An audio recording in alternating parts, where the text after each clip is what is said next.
আজ ময়মনসিংহ সফরে যাচ্ছেন প্রধানমন্ত্রী। উদ্বোধন করবেন নজরুল জন্মজয়ন্তী ও খাল খনন। জেলা জুড়ে উৎসবের আমেজ। উচ্চাভিলাষী বাজেটের জাতাকলে পিষ্ট নিম্ন আয়ের মানুষ। মূল্যস্ফীতির বাস্তবতায় জীবনযাত্রায় স্বস্তি আনাই বড় চ্যালেঞ্জ, মন্তব্য রাষ্ট্রবিজ্ঞানীর। এলেঙ্গায় ফ্লাইওভারের কাজ চলমান। ঈদ যাত্রায় ঢাকা টাঙ্গাইল যমুনা সেতু মহাসড়কে যানজটের কবলে পড়ে ভোগান্তির শঙ্কা। এবং জামালপুর ও ফেনীতে জমজমাট কোরবানির হাট। দু জেলায় প্রস্তুত ৩ লাখ পশু। ভারতীয় গরু চোরাচালান চক্র সক্রিয় থাকায় ন্যায্য দাম নিয়ে দুশ্চিন্তা।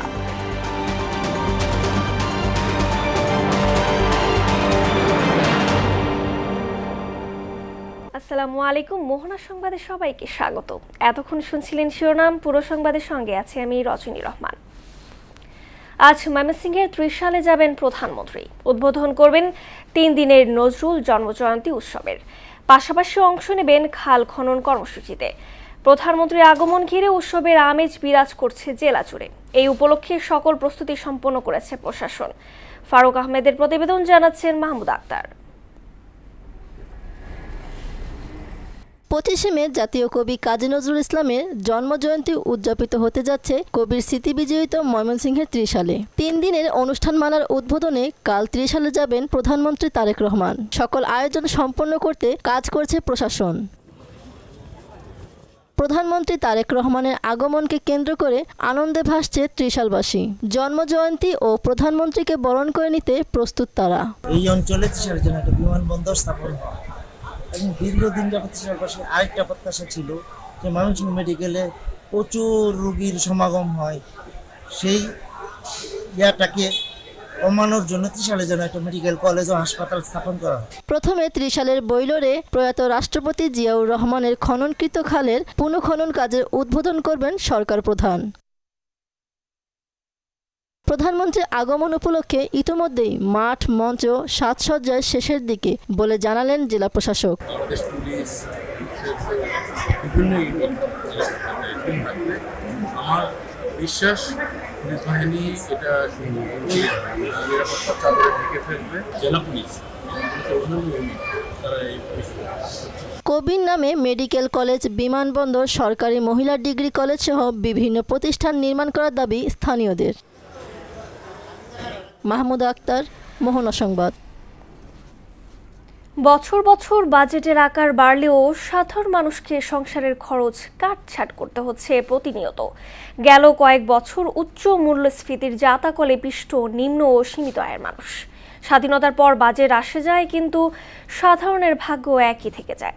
মূল্যস্ফীতির বর্তমান বাস্তবতায় চকচকে বাজেট নয়, জীবনযাত্রায় স্বস্তি আনতে পারাকেই বড় চ্যালেঞ্জ বলে মনে করছেন রাষ্ট্রবিজ্ঞানীরা। আরও জানাচ্ছেন উষা ফেরদৌস। দাম বাড়ায় দেখে তো আমরা কিনা খাইতে পারি না পুষ্টিকর খাবার। অনেক কষ্টই তো, 70-80 টাকা কেজি চাল। প্রতি বছরই বাজেটের আকার বাড়ছে। অঙ্ক বদলালেও নিম্ন আয়ের মানুষের ভাগ্যে তেমন পরিবর্তন দেখা যায় না। উল্টো সংসারের খরচ টানতে হিমশিম অবস্থা তাদের, কারণ প্রতিনিয়ত ঊর্ধ্বমুখী হচ্ছে নিত্যপণ্যের দাম। বিবিএস এর তথ্য অনুযায়ী 2 বছর ধরেই খাদ্যের মূল্যস্ফীতি উচ্চ পর্যায়ে রয়েছে। সীমিত আয়ের লোক তাদের জন্য খুবই কষ্টকর। মানে আপনার 15 দিন পরে আর তাদের বাজার করার সক্ষমতা থাকে না। বাজারে আসতেই পারতেছে না, এরকম অবস্থা। সবজি সব কিছুর দাম আকাশ ছোঁয়া দাম। নির্বাচনী ইশতেহারের সঙ্গে সামঞ্জস্য রেখে আগামী অর্থ বছরের বাজেটের সম্ভাব্য আকার ধরা হয়েছে 9,30,000 কোটি টাকা। আকারের দিক থেকে এটিই হবে দেশের ইতিহাসের সবচেয়ে বড় বাজেট। চলতি 2025-26 অর্থ বছরের বাজেট ছিল 7,90,000 কোটি টাকার, অর্থাৎ 1 বছরের ব্যবধানে বাজেট বাড়ছে প্রায় 1,40,000 কোটি টাকা। বড় বাজেটের আড়ালে থাকছে রাজস্ব সংকট, ঋণ নির্ভরতা ও ব্যয় ব্যবস্থাপনা, এই তীরের কঠিন সমীকরণ। আগামী বাজেটটা আসলে একটা চ্যালেঞ্জ হবে, কারণ এই বাজেটে যে ব্যয়ের যে জায়গাগুলো আছে এগুলো পূরণ করার জন্য আয়ের যে জায়গাগুলো আছে সেগুলোকে অ্যাড্রেস করতে হবে। তো অ্যাড্রেস করতে গিয়ে যেটি হবে যে হয়তো আমরা দেখব যে দ্রব্যমূল্যের ঊর্ধ্বগতি সেটি লাগাম টানা যাবে না, কারণ দ্রব্যমূল্যের ঊর্ধ্বগতি বিভিন্ন কারণে হচ্ছে। একদিকে যেমন টাকার মূল্য কমছে, মুদ্রাস্ফীতি হচ্ছে যেটাকে আমরা বলি, তো এটি হচ্ছে। আবার মানে বৈশ্বিক অর্থনীতির মধ্যেও কিন্তু একটা চাপ আছে। তেলের মূল্য বেড়ে গেছে, জ্বালানি মূল্য বেড়ে গেছে। এদিকে মূল্যস্ফীতি নিয়ন্ত্রণও সরকারের জন্য বড় চ্যালেঞ্জ হবে। বর্তমান মূল্যস্ফীতি এখনো 9% আশপাশে। আমরা যেটা দেখতে পাই যে প্রতি বছর বাজেটের আকার বাড়ে, সরকারের বেশি টাকার প্রয়োজন হয়, ফলে আমরা দেখব যে অনেক ক্ষেত্রেই দ্রব্যমূল্যের দাম আবারও বেড়ে যাবে।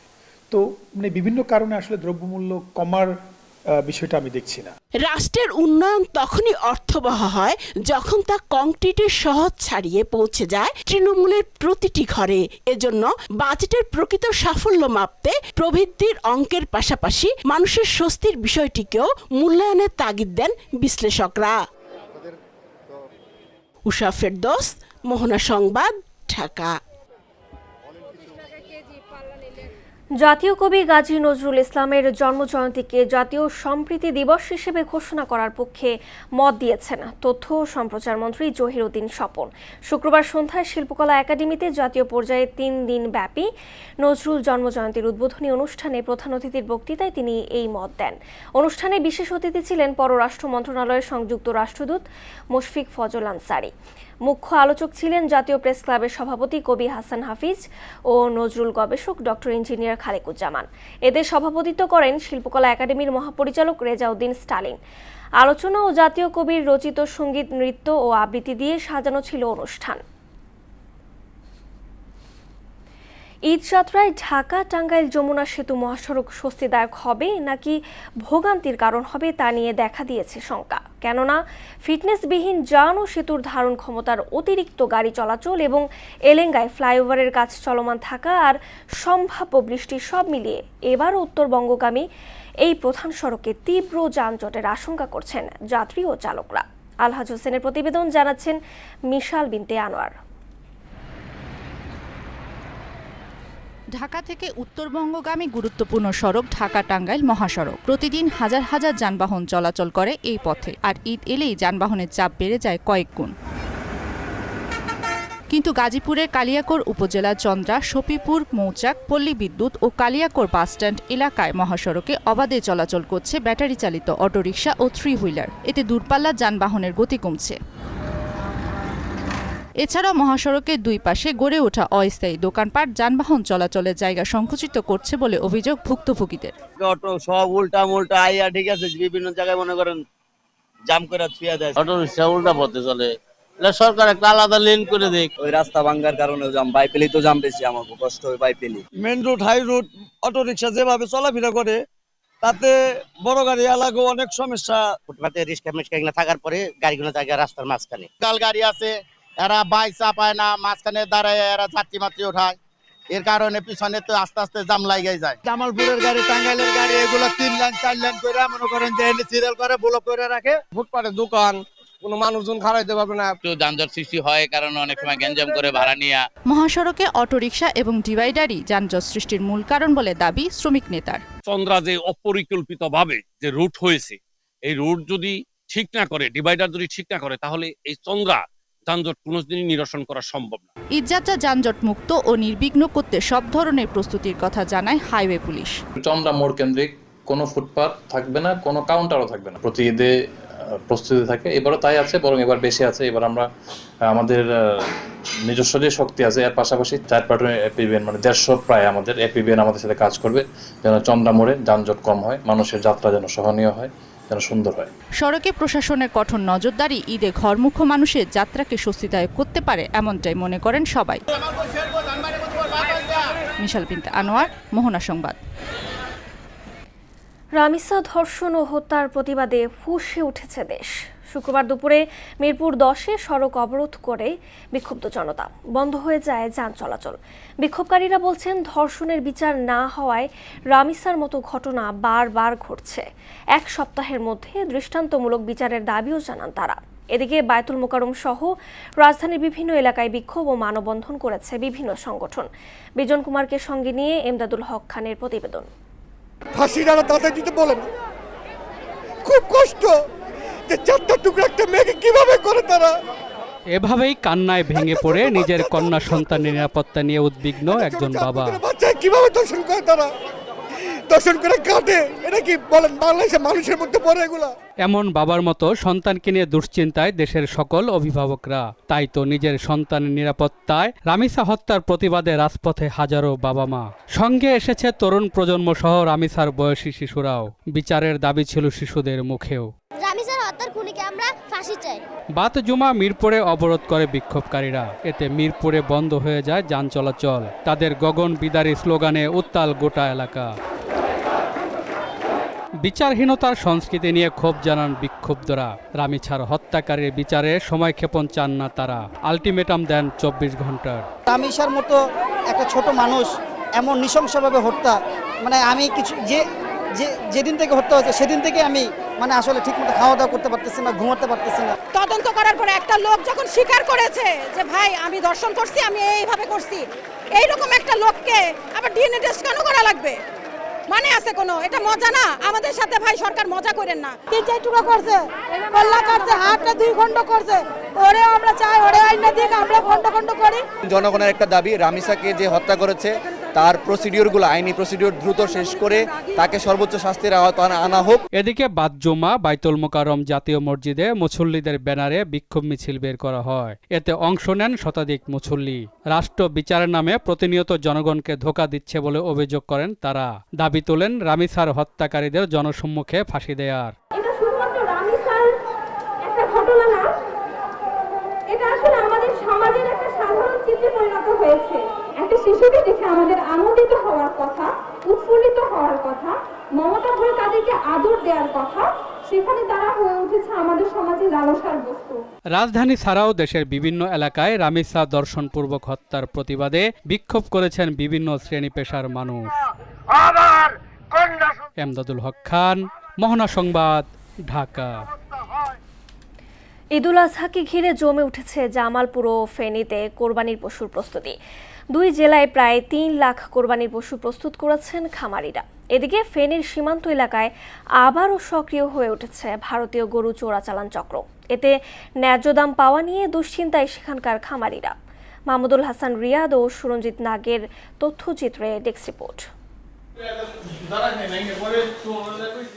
ঈদুল আজহাকে সামনে রেখে ব্যস্ত সময় পার করছেন জামালপুরের খামারিরা। 7 উপজেলা 8 পৌরসভা জুড়ে ছোট বড় 12,184টি খামারে প্রস্তুত করা হয়েছে প্রায় 1,70,000-এর বেশি কোরবানির পশু। জেলার চাহিদা পূরণ করে 25,000-এর বেশি পশু দেশের বিভিন্ন অঞ্চলে সরবরাহ করা সম্ভব হবে। আমরা প্রতি বছর নেই প্রায় 74টা গরু পালন করছি। বাংলাদেশে অবৈধভাবে চোরাই পথে বাংলাদেশের বাজারে যে মার্কেটগুলো গরু অবস্থান করে, সেই ক্ষেত্রে আমরা খামারি যারা আমরা লসের মুখে যাই। আর মাঠ পর্যায়ে কর্মীরা নিয়মিত খামারগুলো পরিদর্শন করছে বলে জানান প্রাণী সম্পদ কর্মকর্তা। আসন্ন কোরবানি ঈদকে সামনে রেখে পুরো জেলায় 17টি ভেটেরিনারি মেডিকেল টিম গঠন করেছি।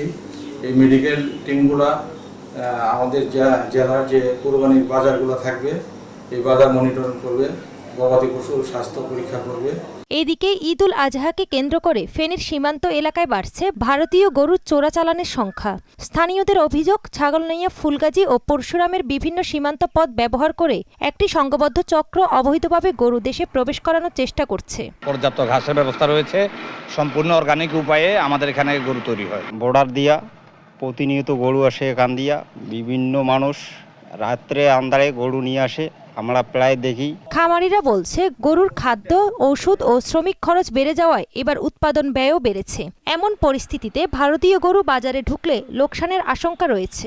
ঈদ উপলক্ষে ঈদের 2-4 দিন আগে থেকে প্রচুর পরিমাণে অবৈধ রাস্তায় ইন্ডিয়ার থেকে গরু আসে। যদি ভারত থেকে গরু আসে তাহলে আমাদের অবস্থা একবারে যায় শেষ। কারণ আমরা যদি বারবার গতবারে অনেকগুলো টাকা আমরা লস দিছি, এবার যদি লস দিই তাহলে আমার অস্তিত্ব থাকবে না।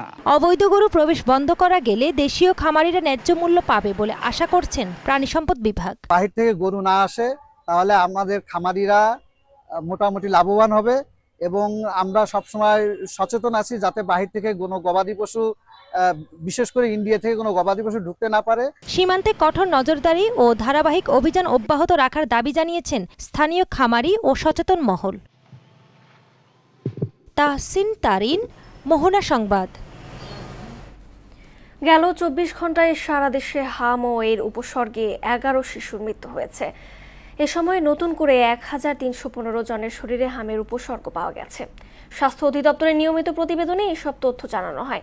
গেল 15 মার্চ থেকে এখন পর্যন্ত হাসপাতালে ভর্তি হয়েছে 47,511 শিশু। এ সময় হামের উপসর্গে মারা গেছে 414 জন, আর নিশ্চিত হামে মৃত্যু হয়েছে 85 জনের। সব মিলিয়ে দেশে হাম ও এর উপসর্গের মৃত্যুর সংখ্যা দাঁড়িয়েছে 499 জন।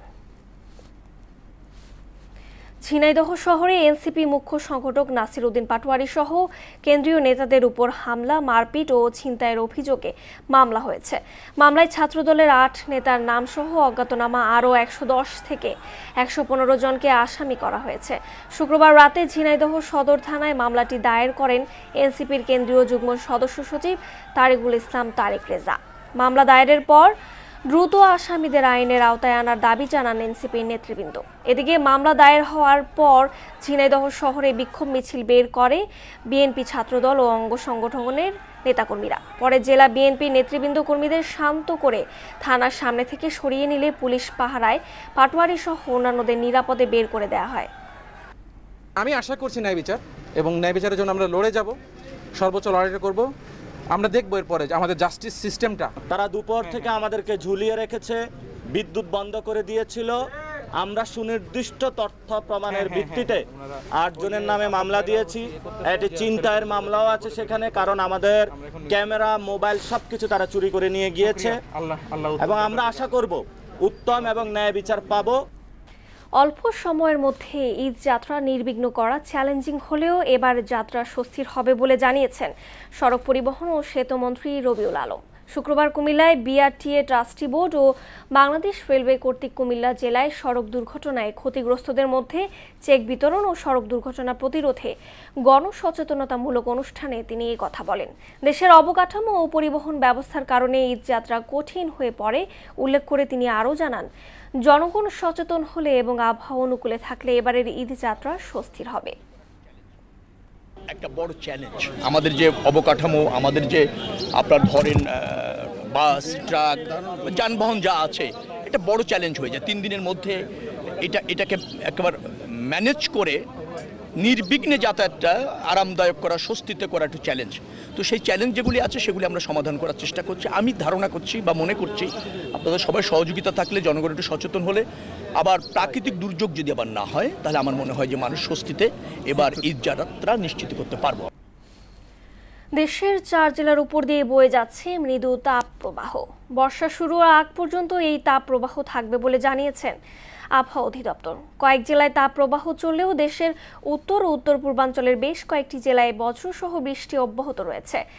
দিনে ও রাতে তাপমাত্রা পার্থক্য কমে যাওয়ায় ভ্যাপসা গরমের অনুভূতি বেশি হচ্ছে।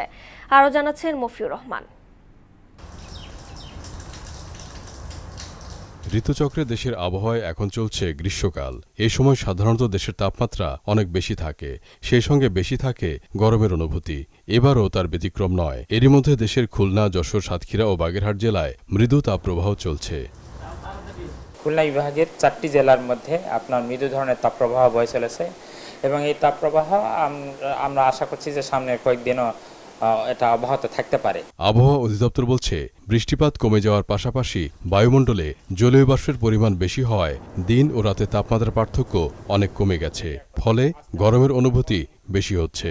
রাতে কিন্তু আকাশ একেবারে মেঘমুক্ত না, আকাশে মেঘ থাকার কারণে তাপমাত্রা ওইভাবে কমতে পারছে না, ফলে তাপমাত্রা কমতে না পারার কারণে এবং সেই সাথে বাতাসে জলীয় বাষ্পের পরিমাণ বেশি থাকার কারণে মানুষের মধ্যে একটা ভ্যাপসা গরমের অনুভূতি বিরাজ করছে। তারা বলছে, এই মাসের শেষ সপ্তাহে অথবা জুনের প্রথম সপ্তাহের দিকে দেশের আবহাওয়ায় মৌসুমী বায়ু প্রবেশ করলে তাপমাত্রা কিছুটা কমে আসবে, কমে যাবে তাপদাহ। মে মাসের 30-31 বা জুন মাসের ফার্স্ট উইকেই আপনার মৌসুমী বায়ু সেট হবে। এটা বাংলাদেশের টেকনাফ, কক্সবাজার, চট্টগ্রাম অঞ্চল দিয়ে প্রবেশ করে। এই সময় প্রচুর বৃষ্টিপাত হয়, সেই সময় কিন্তু এই ভ্যাপসা গরমের অনুভূতি অন্যটা দূর হতে পারে।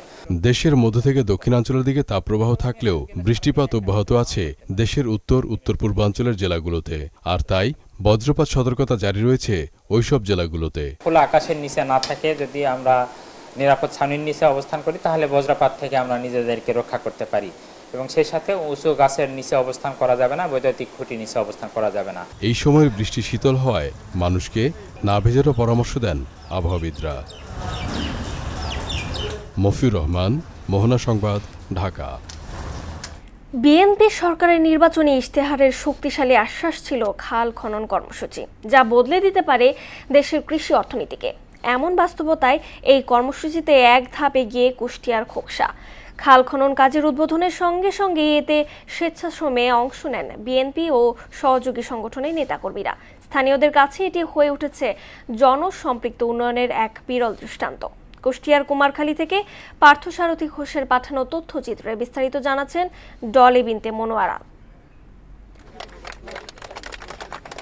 কারো হাতে কোদাল, কারো মাথায় ঝুড়ি। খালে নেমে কেউ কাটছেন মাটি, কেউ পরিষ্কার করছেন আগাছা, কেউ বা আবার পানি প্রবাহ সচল করতে ব্যস্ত সময় পার করছেন। এরা কেউই দিনমজুর কিংবা শ্রমিক নয়, তারা সবাই ক্ষমতাসীন দলের নেতাকর্মী। খোকসা উপজেলার শিমুলিয়া মোল্লাপাড়া থেকে একতারপুরের স্লুইস গেট পর্যন্ত প্রায় 9 কিলোমিটার সরকারি খাল পুনর্খনন কাজের উদ্বোধন করা হয়। এই খনন কাজে স্বেচ্ছাশ্রম দিচ্ছেন স্থানীয় বিএনপির 3 শতাধিক নেতাকর্মী। খালটা সাইজ করলে পারে পানিটা আসার সময় সহজ হবে, আর যখন বেরিয়ে যাওয়ার দরকার ওই সময় আমাদের সুবিধা হবে। এই খাল খনন করলে আমাদের উন্নয়ন হবে, পানির অভাব থাকবে না। খনন শেষ হলে বাড়বে পানির প্রবাহ, কমবে জলাবদ্ধতা। এমন উদ্যোগে আশাবাদী স্থানীয় কৃষকরা। এই খালটা কাটে তাহলে পানি বেরো গেলে ফসল ভালো হবে। খাল কাটলে আমাদের সুবিধা হবে, এখানে ধরেন পানি টানি সুন্দর মতো আসবে যাবে। এখানে আমাদের খাল খননের জন্য অনেকেরই উপকারে আসবে। আমাদের খাল তো আমাদের অনেক সুবিধা আছে, তাই জন্য খুশি। রাজনৈতিক কর্মসূচির বাইরে এমন উদ্যোগ এলাকায় ইতিবাচক বার্তা দিচ্ছে মনে করেন উপজেলা বিএনপি নেতারা। আমাদের সরকার জনগণের সরকার, জনগণের উপকারার্থে এই সমস্ত কর্মসূচি গ্রহণ করেছে। বর্তমান প্রধানমন্ত্রী জনাব তারেক রহমান খাল খনন কর্মসূচি হাতে নিয়েছে, তারই অংশ হিসেবে এই খালটি পুনর্খননের উদ্যোগ নিয়েছে। আর জেলা প্রশাসক বললেন, সরকারের উন্নয়ন কার্যক্রমে মানুষের সম্পৃক্ততা যত বাড়বে, দেশের উন্নয়নও ততই স্বতঃস্ফূর্ত হবে। সরকারের যে ভালো কাজ, এটাতে যদি আপনারা যদি অংশগ্রহণ না করেন, তাহলে হলো যে সেটা সঠিক মাত্রায় সেটার গ্রহণযোগ্যতা হয় না। এই কারণে আপনারা যে কষ্ট করে আসছেন, এই কারণে আপনাদের সকলকে ধন্যবাদ। সারা দেশে এই কর্মসূচি সফল করতে সকলের অংশগ্রহণ কামনা করেন তিনি। ডলি বিনতে মনোয়ারা, মোহনা সংবাদ। টাঙ্গাইলের যমুনা নদীতে স্থায়ী বাঁধ নির্মাণ করা হবে বলে জানিয়েছেন পানি সম্পদ মন্ত্রী শহীদ উদ্দিন চৌধুরী অ্যানি। শুক্রবার দুপুরে টাঙ্গাইল সদর উপজেলার কাকুয়া ইউনিয়নের চরপৌলি এলাকায় যমুনা নদীর তীরে আয়োজিত মতবিনিময় সভায় তিনি এই কথা বলেন। এ সময় তিনি আরও বলেন, নদী ভাঙনে ক্ষতিগ্রস্ত মানুষের দুর্ভোগ লাঘবের পাশাপাশি এই অঞ্চলের উন্নয়নে সড়ক নির্মাণ সহ বিভিন্ন উন্নয়নমূলক কাজ বাস্তবায়ন করা হবে এবং স্থানীয় মানুষের স্বার্থে প্রয়োজনীয় সব উদ্যোগ গ্রহণ করা হবে।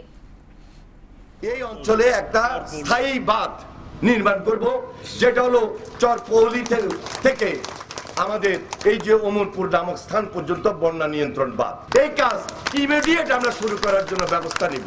হয়তো এই অর্থ বছর হবে না, আগামী অর্থ বছরে নেওয়ার জন্য যত রকমের পরিকল্পনা আছে, আমরা সকল পরিকল্পনা নিয়ে আপনাদের এখানে এই স্থায়ী বাঁধ নির্মাণ করব ইনশাআল্লাহ। আন্তর্জাতিক প্রসঙ্গ। পাকিস্তানের সেনাপ্রধান জেনারেল আসিম মুনির শুক্রবার তেহরান সফরে গেছেন। দেশটির রাষ্ট্রীয় বার্তা সংস্থা IRNA জানিয়েছে, সফরকালে তিনি ইরানের শীর্ষ কর্মকর্তাদের সঙ্গে বৈঠক করবেন। এমন সময় এই সফর অনুষ্ঠিত হচ্ছে যখন ইরান ও যুক্তরাষ্ট্রের মধ্যে কূটনৈতিক তৎপরতা নতুন গতি পেয়েছে। এদিকে যুদ্ধ অবসানের লক্ষ্যে একটি সম্ভাব্য চুক্তি এগিয়ে নিতে যুক্তরাষ্ট্রের সমন্বয়ে কাতারের একটি আলোচক দলও তেহরানে পৌঁছেছে।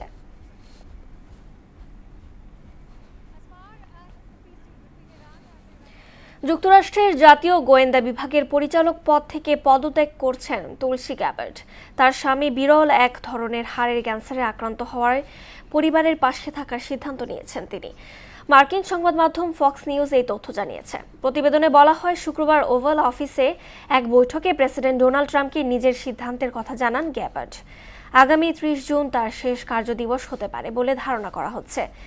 দায়িত্ব পালনকালে তুলসী গ্যাবার্ড মার্কিন গোয়েন্দা সংস্থাগুলোতে বেশ কিছু গুরুত্বপূর্ণ সংস্কারমূলক পদক্ষেপ নেন। চলতি মাস পর্যন্ত তিনি সরকারের 5 লাখেরও বেশি পৃষ্ঠার গোপন নথি প্রকাশ করেন। এসব নথির মধ্যে ট্রাম্প রাশিয়া তদন্ত, জন এফ কেনেডি হত্যাকাণ্ড এবং রবার্ট এফ কেনেডি হত্যাকাণ্ড সংক্রান্ত নথিও রয়েছে। খেলার খবর, ফুটবল। শুক্রবার সন্ধ্যায় রাজধানীর প্যান প্যাসিফিক সোনারগাঁও হোটেলে অনুষ্ঠিত বিএসপিএস স্পোর্টস অ্যাওয়ার্ড অনুষ্ঠানে বিভিন্ন ক্যাটাগরিতে সেরা ক্রীড়াবিদ, কোচ ও সংগঠকদের সম্মাননা দেওয়া হয়। বর্ষসেরা ফুটবলার হয়েছেন হামজা চৌধুরী ও ঋতুপর্ণা চাকমা, আর সেরা ক্রিকেটার নির্বাচিত হয়েছেন রিশাদ হোসেন এবং কোচ পিটার বাটলার। এতে অংশ নেন জাতীয় ফুটবল দলের কোচ টমাস টুলি এবং বাফুফের সভাপতি তাবিত আওয়াল। অনুষ্ঠানে প্রধান অতিথি ছিলেন যুব ও ক্রীড়া প্রতিমন্ত্রী আমিনুল হক। এ সময় তিনি বলেন, সরকার খেলাধুলার উন্নয়নে কাজ করছে। স্পোর্টসের অ্যাওয়ার্ড যারা পাচ্ছেন তাদের প্রতি রইল অভিনন্দন, এবং যারা পাচ্ছেন না তাদের প্রতি অভিনন্দন রইল, কারণ আপনারা আজকে এখানে যারা নমিনেট হয়েছেন আপনারা সবাই যোগ্য, সবাই আমাদের কাছে বিজয়ী। আপনাদের সবার প্রতি রইল শুভকামনা। আমরা একটি গণতান্ত্রিক বাংলাদেশে আমাদের স্পোর্টসকে নিয়েও একটি গণতান্ত্রিক পরিবেশ আমরা তৈরি করতে চাই। আমি মনে করি আজকে আপনারা যারা এখানে বসে আছেন আপনাদের সকলের কাছে আমি সহযোগিতা চাই, এবং আমি আশা করি এই পথ চলায় আপনারা আমার পাশে থাকবেন। দর্শক, এই পর্যায়ে জানিয়ে দিচ্ছি আজকে সংবাদপত্রের গুরুত্বপূর্ণ শিরোনাম।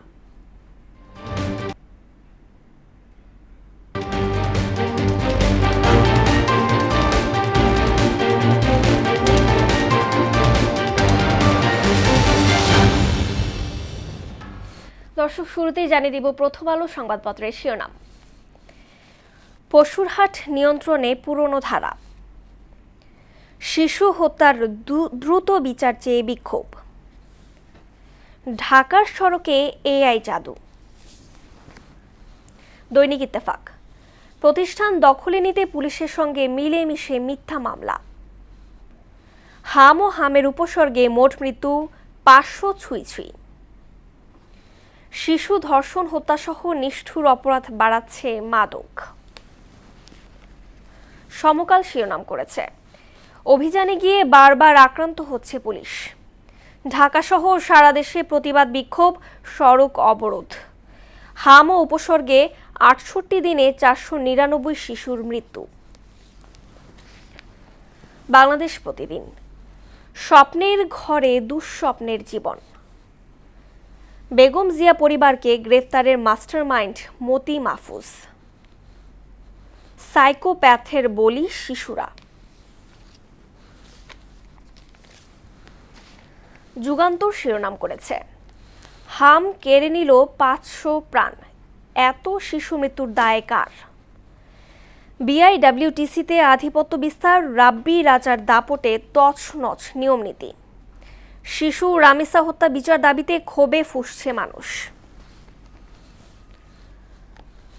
আমার দেশ শিরোনাম করেছে, নৃশংস খুন ধর্ষণে উদ্বেগ বাড়ছে দেশ জুড়ে। বিচারক সংকটে আদালতের কার্যক্রমে স্থবিরতা। এই ছিল সংবাদপত্রের গুরুত্বপূর্ণ শিরোনাম। শেষ করব মোহনা সংবাদ, যাবার আগে শিরোনামগুলো আরো একবার।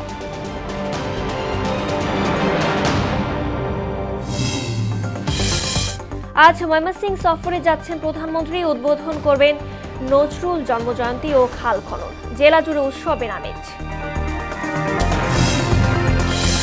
উচ্চাভিলাষী বাজেটের জাতাকলে পিষ্ট নিম্ন আয়ের মানুষ।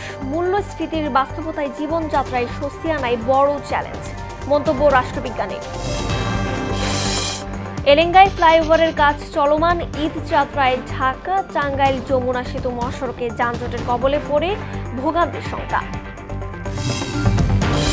এবং জামালপুর ও ফেনীতে জমজমাট কোরবানির হাট। দু জেলায় প্রস্তুত 3 লাখ পশু। ভারতীয় গরু চোরাচালান চক্র সক্রিয় থাকায় ন্যায্য দাম নিয়ে দুশ্চিন্তা। এই ছিল মোহনা সংবাদে। পরবর্তী সংবাদ দুপুরে 1টায়। এর আগে বেলা 11টায় দেখুন সংবাদ এক নজরে। মোহনা সবশেষ খবর জানতে ভিজিট করুন www.mohana.tv। সংবাদ দেখতে পারেন ফেসবুক, ইউটিউবেও। এতক্ষণ সঙ্গে থাকার জন্য ধন্যবাদ সবাইকে।